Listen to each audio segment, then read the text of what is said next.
Notre invité est Jean Tchabli. Il est administrateur culturel. Il est également cinéaste. Avec lui, nous allons parler des arts et de la culture. Quelle contribution au développement socio-économique des États africains. Jean Tchabli, bonjour. C'est un réel plaisir de vous avoir sur ce plateau. Vous allez bien? Oui, bonjour mon frère Michel. C'est un plaisir également d'être là. Je vais très bien. Quand on parle des arts, de quoi parle-t-on? Les arts, c'est toutes les activités qui ont pour objectif de produire de la beauté, produire du beau. Et généralement, la création d'une œuvre d'art relève de ce qu'on appelle l'inspiration, relève de ce qu'on appelle du génie même. Et donc, ça fait que l'art est un produit subjectif. Cela relève du ressenti de celui qui produit. Et donc, les arts sont cet ensemble-là dont l'objectif est de produire du beau, de plaire et en même temps d'exprimer quelque chose. À travers son œuvre, l'artiste exprime une idée, un sentiment, un besoin, un vécu, etc. Alors c'est vrai, on l'a appris à l'école, on parle de la culture et autres. Avec vous, on va revenir sur la définition de la culture. Quand on parle de la culture, c'est quoi concrètement? La culture, il y a trois acceptions possibles du concept de culture. Première acception, la culture qui s'oppose à la nature, c'est tout ce qui n'existe pas à la naissance. Quand l'homme naît, il a ce qu'on appelle la nature. Et donc, en évoluant, il apprend des choses. Il apprend, on lui enseigne, on l'éduque, on lui enseigne des savoirs. Il acquiert une somme de connaissances et d'expériences qui font qu'il n'est plus ce qu'il était quand il naissait. Donc, la culture ici, c'est ce qu'on ajoute à la nature. Il y a l'autre acception aussi qu'on peut dire, la culture est cette somme de connaissances-là qu'un homme peut avoir dans un domaine donné. On peut dire que vous êtes cultivé dans le domaine des arts, dans le domaine de l'art, vous êtes cultivé dans le domaine du sport, de la politique, etc. Il y a une culture mathématique, etc. Donc la culture ici signifie connaissance. Maintenant, culture signifie également civilisation. C'est l'ensemble des modes d'être, des modes d'existence d'un peuple, d'une communauté. Et voilà, je l'ai dit, la culture, c'est la civilisation. Et dans ce cas, on pourrait dire que chaque peuple, que chaque groupe d'hommes a sa culture. Alors, quand on parle de l'art et de la culture, c'est vrai qu'il y a sans doute un lien entre les deux, lequel, selon vous? Oui, déjà, quand nous disons que l'art est une création, et que nous avions déjà dit que la culture, c'est ce que l'homme ajoute à la nature, l'homme crée. Alors, on se rend compte donc que l'art est un élément de la culture. Mais on précise parfois art et culture pour donner plus de précision sur le fait qu'on veut parler beaucoup plus de l'art parce que le domaine de la culture est vaste. Dans la culture, il y a l'économie, il y a le droit, il y a les techniques, il y a plein, tout ce que l'homme peut inventer de toute façon. Mais en parlant de l'art et de culture, on veut spécifier qu'on ne veut pas parler de toutes les formes d'expression culturelle, mais on veut parler des formes culturelles, des formes artistiques, si on peut le dire. Donc, l'art, c'est de la culture. La culture, c'est le champ le plus vaste, et l'art est un élément, si on peut dire, une composante de la culture. Alors, quand on observe le milieu des arts et de la culture, Jean Tchabli, on a l'impression qu'il n'est pas très développé en Afrique. Comment expliquer cette situation? Bon, effectivement, on peut dire que le domaine des arts et de la culture, bon, je l'ai dit tantôt, tous les peuples ont une culture. Donc, qu'ils soient développés ou non, chacun développe sa culture en fonction des besoins qu'il a, en fonction des expériences auxquelles il est confronté dans son milieu de vie. L'art également est une forme d'expression, puisque la religion, par exemple, il y a des éléments artistiques dans la religion. Quand on crée des masques, par exemple en Afrique, c'est vrai que c'est des masques religieux, mais en même temps c'est de l'art. ce n'est pas assez développé si on le dit ainsi, peut-être par rapport à l'économie. Ce n'est pas peut-être assez développé parce que tout simplement, les gens ne vivent pas véritablement des arts. Ils ne vivent pas de leur création. Et donc, ça fait que les gens, parfois, s'adonnent à l'art, mais très tôt, ils se retirent pour aller faire autre chose parce que, bon, la rentabilité n'y est pas tout de suite. Voilà. Alors, est-ce que vous pensez qu'on peut vraiment vivre des métiers de la culture en Afrique en général? Oui, en Afrique, c'est possible. Vous savez, il y a des gens, des Africains, qui ont développé des expressions culturelles, des expressions artistiques qui se sont universalisées. Paul Haï, par exemple, est un artiste, le célèbre Paul Haï, qui a peint des tableaux qui se trouvent même aux Nations Unies en ce moment. Je ne sais pas si Paul Haï a fait autre chose dans sa vie, à part là, mais j'estime quand même qu'il a bien vécu avec ses créations. Jimmy Hope est un artiste dans tous les sens du terme, parce que en dehors de la musique, il était un plasticien également. Et donc, j'estime que Jimmy Hope a véritablement vécu. Quand on prend ailleurs en Côte d'Ivoire, Didier Arafat est un artiste.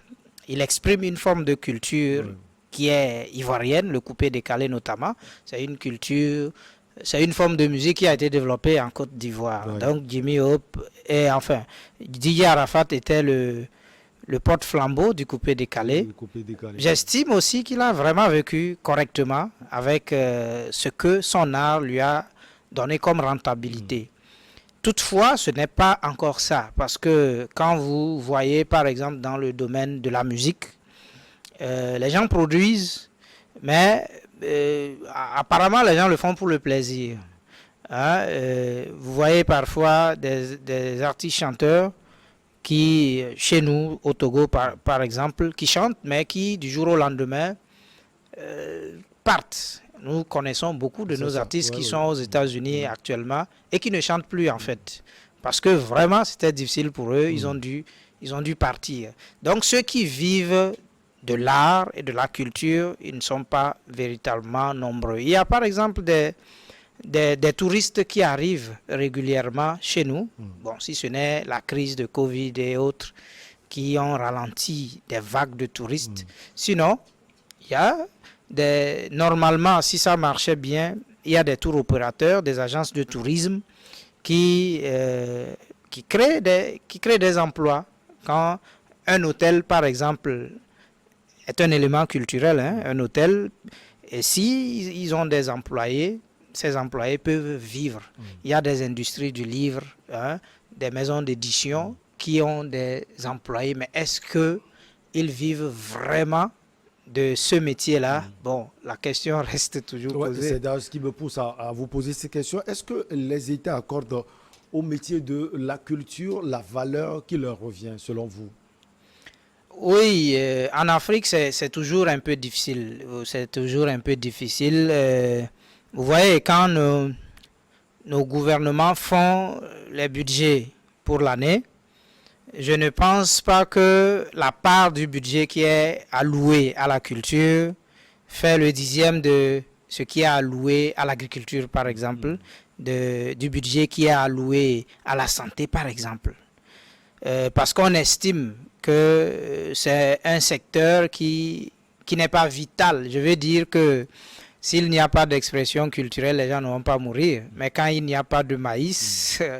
Actuellement, à Lomé, les gens savent combien coûte un bol de maïs. Ça devient difficile. Donc, ça fait que parfois, la culture n'est pas un secteur prioritaire. Quand on estime qu'il n'y a pas assez de problèmes, on peut allouer de l'argent au secteur de la culture, mais en réalité, ça devrait être plus que ça. Parce que des études montrent que tout projet de développement qui ne s'appuie pas sur la culture endogène des peuples pour lesquels on met en place ce projet, ça ne marche pas. Vous pouvez bâtir un pont dans un village, Mais si vous ne prenez pas en compte le fait que ce pont, par exemple, doit traverser des lieux sacrés et vous venez détruire, vous verrez que les gens peuvent détruire le pont. Et pourtant, vous étiez dans une logique de désenclaver le coin. Donc, il faut prendre en compte les données culturelles dans tout projet de développement. Et aussi, la culture crée des métiers, en fait. Ça crée de vrais métiers. Il faut amener les gens, nos gouvernants doivent comprendre qu'il faut véritablement accorder à la culture, aux arts, une grande valeur. Parce que, voilà. Alors, quelle analyse faites-vous du secteur des arts et de la culture dans votre pays, le Togo, par exemple? Au Togo, bon, disons qu'il y a vraiment des gens qui s'y connaissent en art. Dans le secteur culturel, il y a des gens qui s'y connaissent. Il y a un ministère qui est en charge des arts et de la culture, du tourisme. Bon, le tourisme, ça fait partie de la culture. Mais le problème, je ne sais pas si c'est un problème de priorité, si c'est un problème de budget, de moyens financiers, bien sûr, dont dispose le ministère. Je ne sais pas si c'est un problème de politique culturelle, parce qu'il y a une véritable politique culturelle au Togo, mais jusqu'ici, sa mise en œuvre est encore balbutiante. Et ça fait que ceux qui exercent dans le secteur ont de sérieuses difficultés. Vous voyez, par exemple, des gens produisent des œuvres tous les jours, mais il n'y a pas de rentabilité. Par exemple, dans certains pays, il n'y a que quand vous produisez une œuvre pour un cinéaste, un vidéaste, un artiste chanteur, et que vous mettez sur YouTube, les vues générées, les vues que votre œuvre génère, créent de l'argent pour vous. Le streaming, il y a des sites de streaming, etc., de vente en ligne, et ça fait que les gens arrivent à se faire de l'argent avec. Mais chez nous, ce n'est pas encore ça.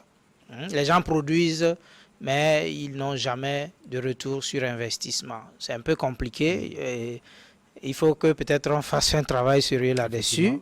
Mais nous estimons que ce n'est pas encore ça. Et pourtant, il y a du talent au Togo. Moi, je n'en veux pour preuve que quand on regarde dans certains pays, comme le Burkina Faso, comme la Côte d'Ivoire, la plupart de ceux qui excellent dans le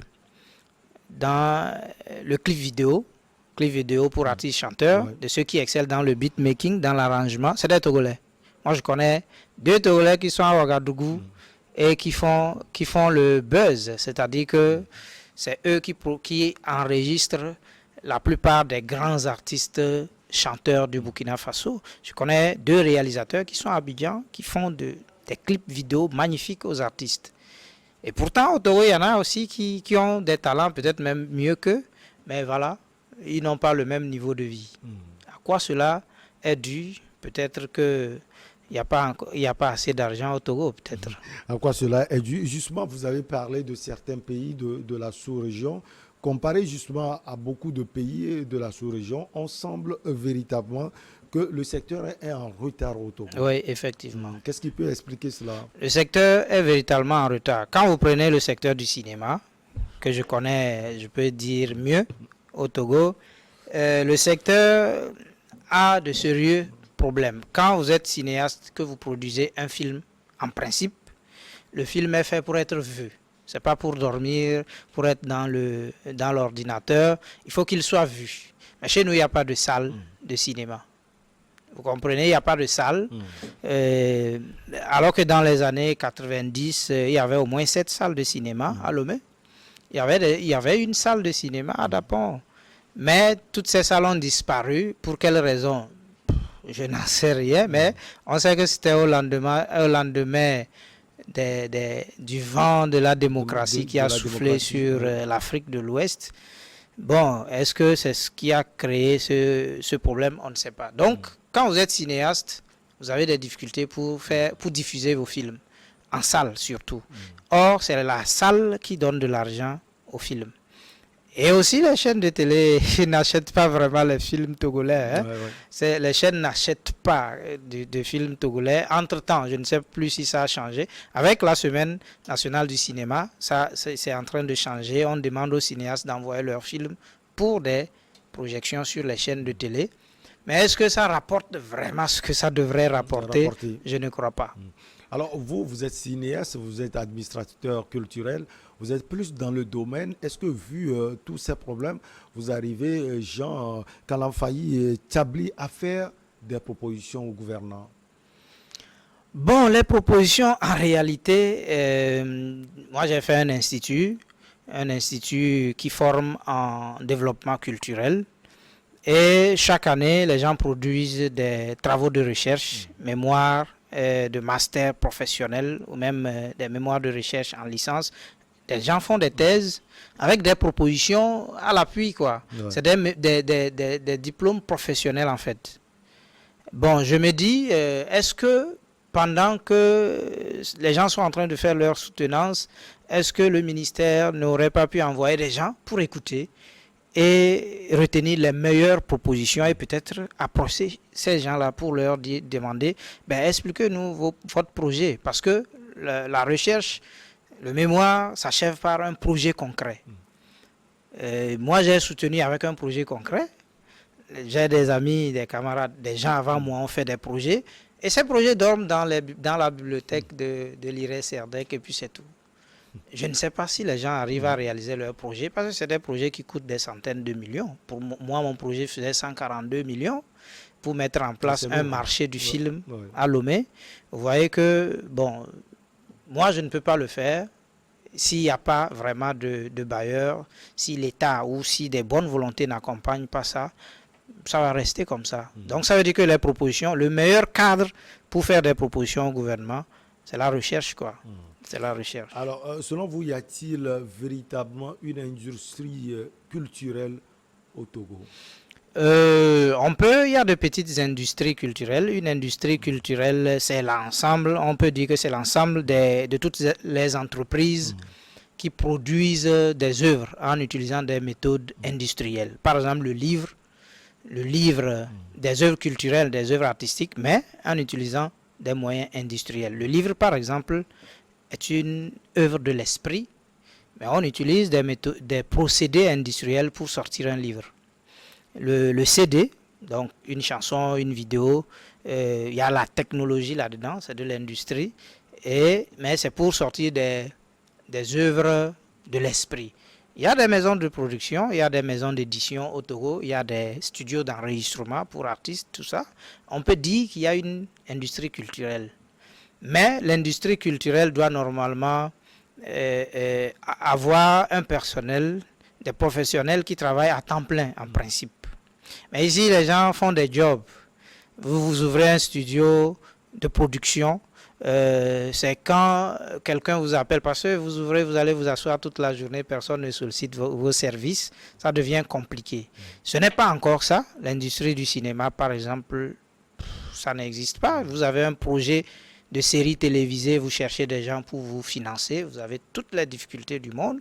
Vous avez un projet de festival, il n'y a personne pour vous accompagner, vous vous débrouillez tout seul. Donc ça devient vraiment compliqué. L'industrie culturelle au Togo, c'est en train d'arriver, mais ce n'est pas encore ça. Alors, selon vous, qu'est-ce qu'il faut faire pour que le domaine de l'art et de la culture puisse prospérer au Togo et peut-être en Afrique de l'Ouest et que cela soit rentable à celui qui fait cela? Oui.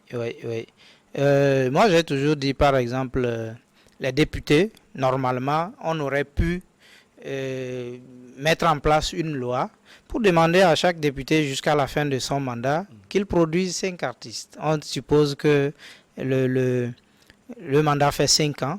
À la fin, s'il arrive à produire 5 artistes ou 5 spectacles, par exemple un spectacle de théâtre ou de danse, comment ça s'appelle, qu'à la fin de son mandat, qu'il puisse faire un compte rendu, un rapport pour dire j'ai produit tel nombre d'artistes, tel nombre de spectacles, j'ai accompagné tel nombre de personnes dans le domaine. Si ça se fait, je pense que les gens vont commencer par vivre de leur métier.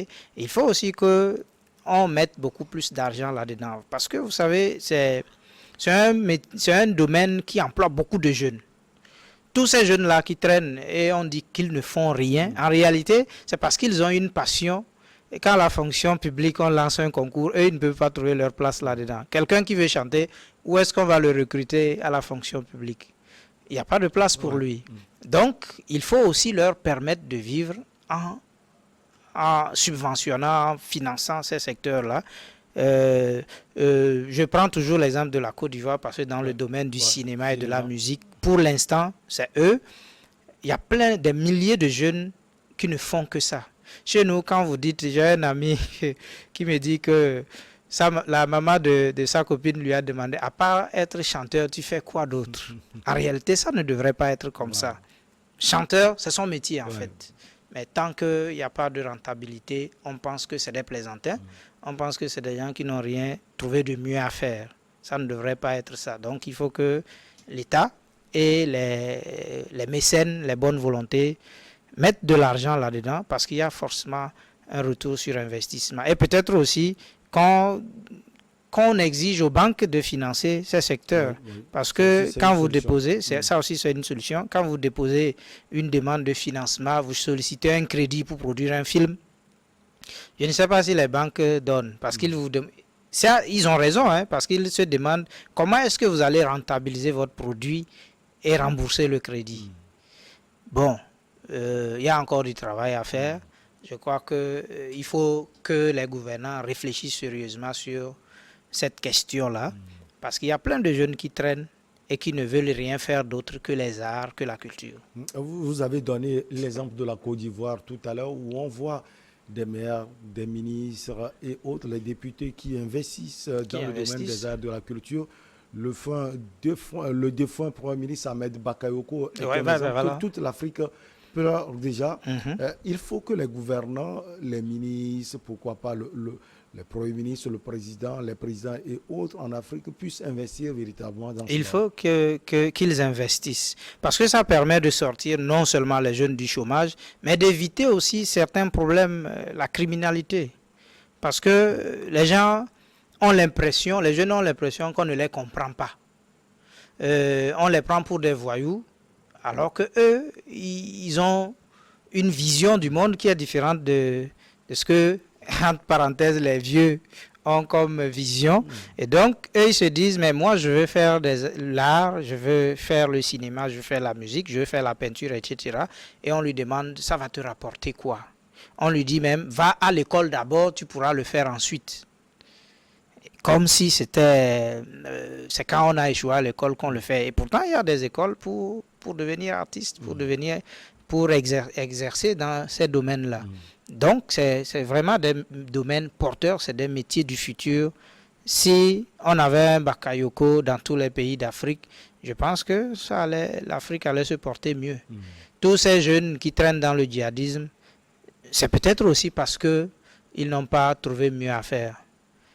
Alors, selon vous, dernière question, peut-être, que gagnent nos États africains à développer et investir dans ce secteur? Nos États gagnent, première chose, en réduction énorme du chômage, parce que quand on dit une industrie, c'est beaucoup de choses derrière, beaucoup de monde. Quand on voit un artiste chanteur à la télé, il y a beaucoup de gens qui ont travaillé dans l'ombre pour que lui soit visible. Il y a le beatmaker, il y a le réalisateur, il y a les danseurs, il y a les choristes, les gens qui font le chœur au studio. Il y a plein de choses et il y a une production, il y a un staff derrière lui. Tout ça, c'est des métiers en fait. Et quand il n'y a plus rien à faire, ces gens-là traînent dans la rue, ça devient sérieux. Nos États peuvent réduire le taux de chômage en investissant dans les arts véritablement, dans la culture. Ils gagnent en même temps en stabilité, comme je le disais, parce que si quelqu'un est assis au bord de la route en train de boire son thé, alors qu'il aurait pu aller travailler au studio, vous voyez déjà que c'est un criminel en moins, quoi. C'est un potentiel criminel en moins. Nos États gagnent en stabilité et gagnent aussi en termes d'argent. ça génère de l'argent. Quand Didier Arafat voyage, c'est les sociétés de transport qui gagnent, c'est les hôtels qui gagnent. Il fait venir des partenaires. S'il fait un projet, il peut faire venir beaucoup de gens au pays. Il y a le slammer togolais, comment il s'appelle déjà, celui qui fait, je vais me rappeler de son nom. Il a développé un festival et dans son festival, il fait venir beaucoup de gens. Il a fait venir beaucoup de gens à Lomé. Moi, j'ai un festival que je dirige à Dapon et régulièrement, des gens viennent du Burkina Faso, de la Côte d'Ivoire, du Niger, etc. Donc déjà, quand toutes ces personnes-là viennent, il y a des petites filles qui viennent vendre de l'eau, qui vendent des arachides, tout ça, c'est l'économie qui... C'est vrai que c'est informel, mais ça permet au moins aux gens d'avoir de quoi vivre chez eux.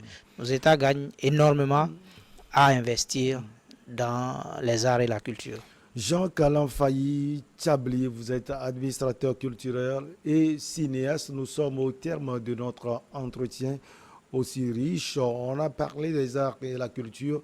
Quelle contribution au développement socio-économique des États africains? Vous avez sans doute un dernier mot. Le dernier mot, c'est d'abord de vous dire merci parce que mon séjour à Lomé a été riche. Oui. Ça a fait le deuxième passage sur vos plateaux. Voilà. Et donc, merci à New World TV. Et en même temps aussi, je vais appeler nos autorités à vraiment encourager la jeunesse à travailler, surtout dans les secteurs de l'art et de la culture. Il y a des gens qui ne vivent que de ça. Ils ne savent faire que cela. Et quand il n'y a pas d'occasion pour eux de s'exprimer, vous savez, quand on refoule, il y a un défoulement à un moment donné et ça peut devenir autre chose carrément. Donc, on a beaucoup à gagner sur le plan socio-économique à développer les secteurs là. Mais merci beaucoup et bonsoir à toute la population de Dapon. Oui. Allez, New World TV est très ouverte. Elle donne d'ailleurs la possibilité à tout le monde. Nous sommes très attachés à l'art et à la culture. Surtout, n'hésitez pas à venir nous voir. Si vous êtes de passage à Lomé, merci infini à vous, Jean Kalamfayi Tchabli. Vous êtes administrateur culturel. Vous êtes également un cinéaste. On va marquer la pause pour le journal et derrière, on reçoit nos invités Ashraf Ouro Osama, Louis Kamako et Robert Kossiga à côté pour Regard Croisé.